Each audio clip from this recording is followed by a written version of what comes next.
में कुर्मी समुदाय की एसटी दर्जे की मांग को लेकर तनाव बढ़ गया है। कुर्मी संगठन रेल और रोड ब्लॉकेज जैसे प्रदर्शनों के माध्यम से अपनी मांग को लेकर आवाज उठा रहे हैं। उनका तर्क है कि वे आदिवासी समुदाय का हिस्सा थे, लेकिन 1950 में उन्हें ओबीसी श्रेणी में डाल दिया गया। कुर्मी समुदाय के नेताओं का कहना है कि वे अपनी मांग को लेकर गंभीर है और इसके लिए वे किसी भी हद तक जाने को तैयार है। दूसरी ओर आदिवासी संगठन कुर्मियों की मांग का विरोध कर रहे हैं। उनका कहना है कि कुर्मी समुदाय को एसटी दर्जा देना आदिवासियों के अधिकारों का हनन होगा। इस मुद्दे पर झारखंड के अलावा पश्चिम बंगाल और ओडिशा में भी विरोध प्रदर्शन हो रहे हैं। आदिवासी संगठनों ने चेतावनी दी है कि अगर कुर्मी समुदाय की मांग को माना गया तो वे बड़े पैमाने पर आंदोलन करेंगे। इस बीच झारखंड सरकार ने स्थिति पर नजर बनाए रखी है और प्रशासन को किसी भी स्थिति से निपटने के लिए तैयार रहने का निर्देश दिया है। आज यहाँ हम लोगों को बैठने का जरूरत नहीं होता।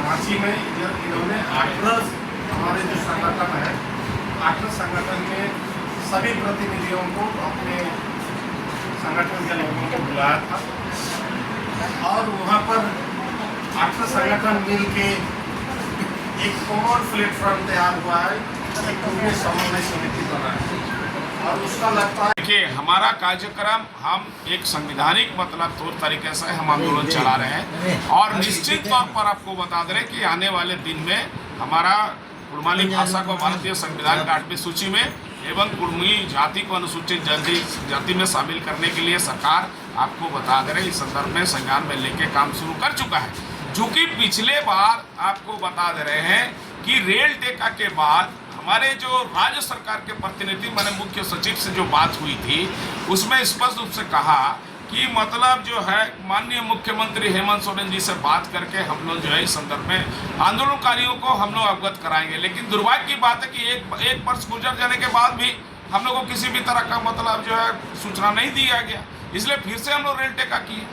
तो हम लोग यही चाहते हैं, हम लोग क्यों 75 सालों से मतलब हम लोग वंचित है संवैधानिक अधिकारों से, इसलिए हम लोग संघर्ष कर रहे हैं। मतलब रेल रोक लिए, सड़क अब क्या करेंगे? देखिए अभी हम लोग पूरे झारखंड में हमारे लोगों को आपको बता दे रहे हैं कि सबको हम लोग संगठित कर रहे हैं, चूँकि स्पष्ट रूप से कहना चाहते हैं कि जो 32 जो ये आदिवासी जनसमूह का है एकजुट हुआ जानते हैं कुर्मी के खिलाफ में, चूँकि माननीय प्रधानमंत्री नरेंद्र मोदी जी और अमित शाह जी की जो धर्मांतरण करके जो ईसाई बने हैं उनको डीलिस्टिंग हो रहा था, इसीलिए डीलिस्टिंग से बचने के लिए कुर्मियों के खिलाफ में लोग मोर्चा खोल दिया है। यही इनका मेन मकसद है। क्योंकि आप हिंदुस्तान के अंदर में कभी सुने हैं गुजरात और मीना जाति का राजस्थान में लड़ाई हुआ, 5 दिन मतलब वहाँ पे आपका बंसल जी रेल रोके थे। राजस्थान के अंदर में उस समय मुख्यमंत्री थी वसुंधरा राजे, 5% आरक्षण को लोगों को दे दिया।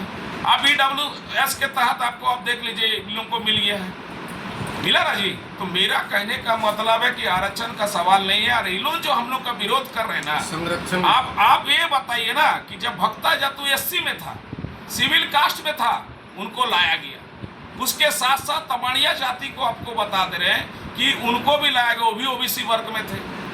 तो दिक्कत इनको खाली कुर्मी से।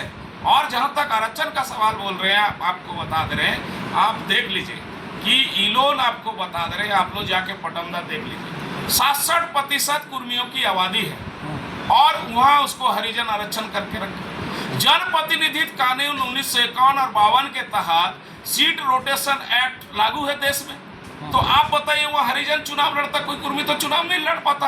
आप चले ये खरसवा में देख लीजिए लगभग कुर्मियों की आबादी ज़्यादा है। आप चंदन कियारी आ जाइए, आपको कांके आ जाइए, तो ये तो आपको बता रहे हैं जहाँ तक आरक्षण का सवाल है 75 वर्षों से कुर्मियों का जो हक और अधिकार को छीन के इन लोग राज कर रहे हैं। दूसरा ये लोग बोलते हैं कि जयराम जी मुख्यमंत्री बनने के लिए लड़ाई लड़ रहे हैं। आप ये बताइए कि जब रघुवर दास पूरे 5 वर्ष मुख्यमंत्री रहे और जो आपको बता दे रहे TSC का चेयरमैन और ट्राइबल एडवाइजरी काउंसिल जो कि मिनी गवर्नमेंट होता है उसका भी चेयरमैन थे, लेकिन इन लोग का विरोध नहीं था।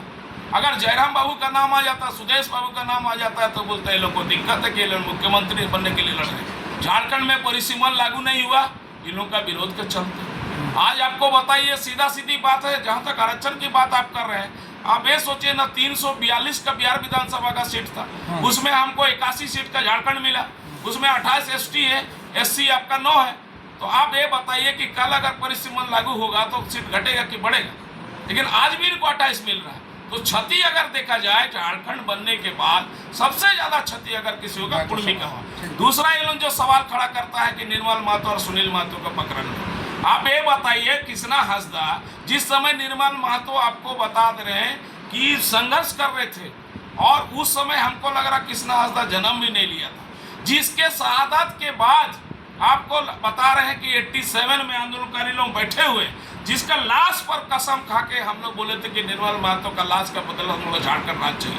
पहला झारखंड वार्ता निर्मल महतो के हत्या के बाद, जिसको BBC न्यूज, अमृत बाजार प्रेस और आपको बता रहे हिंदुस्तान के माने आपको बता दे रहे हैं कि हिंदुस्तान में इंदिरा गांधी के बाद किसी का शव यात्रा निकला तो वो है निर्मल महतो। लोग बोलते ईटा भट्टा के लिए मारा गया। अरे ईटा भट्टा के लिए मारा जाने से तो 2-4 आदमी लाश ढोने वाला आदमी नहीं मिलेगा। उसी तरह सुनील महतो का देख लीजिए, सुनील महतो का हत्या कहाँ माओवादी मारा। आज अगर आपका सूर्या हंसदा का काउंटर होता तो भारतीय जनता पार्टी 264 ब्लॉक में धरना जुलूस करता, CBI जांच करो, NIA जांच करो। भारतीय जनता पार्टी और JMM, आपका JMM के भी सरकार है, लेकिन क्यों NIA जांच नहीं होगा सुनील महतो प्रकरण में?